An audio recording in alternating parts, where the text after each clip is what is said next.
A lot of times when you're out adventuring, you really have to be able to perceive your environment and things that are going on around you. Now, perception is one of those things that kind of is a measure of how aware you are of your surroundings. And before you encounter another group of creatures, it is also what can determine just where in the order you might start combat in a lot of cases.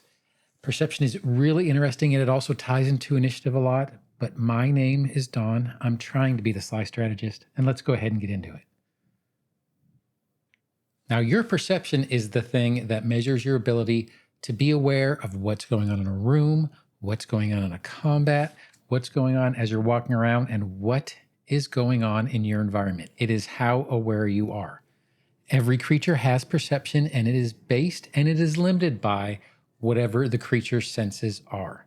Now, whenever you need to attempt a check based on your perception, you're going to be doing what is called a perception check. And your perception uses your wisdom modifier.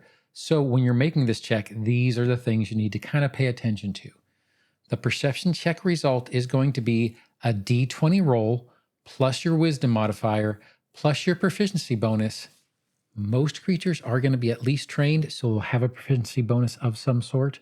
And then there are other bonuses and penalties, and we'll cover a few of those here in a second.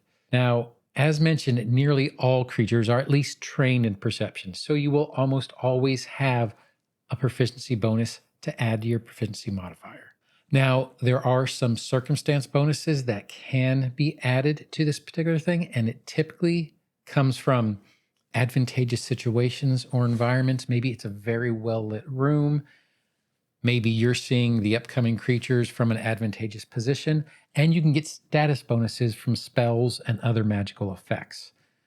Items can also grant you a bonus to perception, typically in a specific situation. And they had a good example from the book here, and they had a fine spyglass grants a +1 item bonus to perception when attempting to see something from a long distance away. So as long as you are using this fine spyglass, you will get a +1 to your perception roll. Now, circumstance penalties to perception can occur basically when the environment can hinder your perception or the situation can hinder your perception. A good example of this would be fog or very dusty environment. These are things that can hamper your senses, while status penalties typically come from conditions, spells, and magical effects that foil the senses. These could be things like a blindness or being unable to smell in a particular area because of a condition. Now, you rarely encounter item penalties or untyped penalties for perception, so it's usually not something that you have to worry too much about. And many abilities are compared to your perception DC to determine whether they succeed.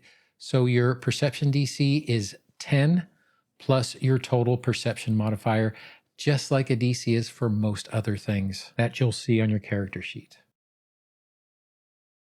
Now, in a lot of cases, you'll be rolling perception for initiative. And when we say rolling for initiative, it's basically determining your order of initiative in whatever situation you find yourself, usually encounter mode. When you do this, instead of comparing the results against a DC, basically everyone in that encounter, you, all your party members, all the creatures, and anybody else involved in that particular encounter will compare their results to each other. The creature with the highest result is going to act first, and the creature with the second highest result goes second, and so on and so forth until the creature with the lowest result will go last. Sometimes you can be called upon to roll a skill check for initiative instead. A good example of this is if you were trying to avoid notice during exploration, you'd roll a stealth check.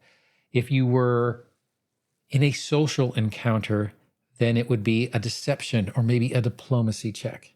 Now, there is a whole big set of rules for initiative, but there really isn't that much more to initiative. But I'll go ahead and include the page numbers for initiative in the description of this particular video.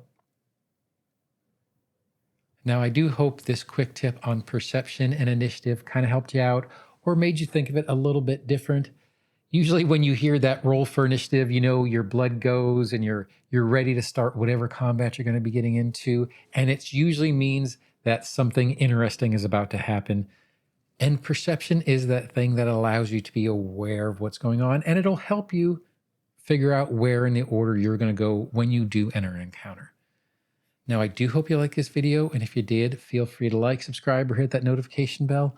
But whatever you do, I hope you have a great day and happy adventuring. Thanks.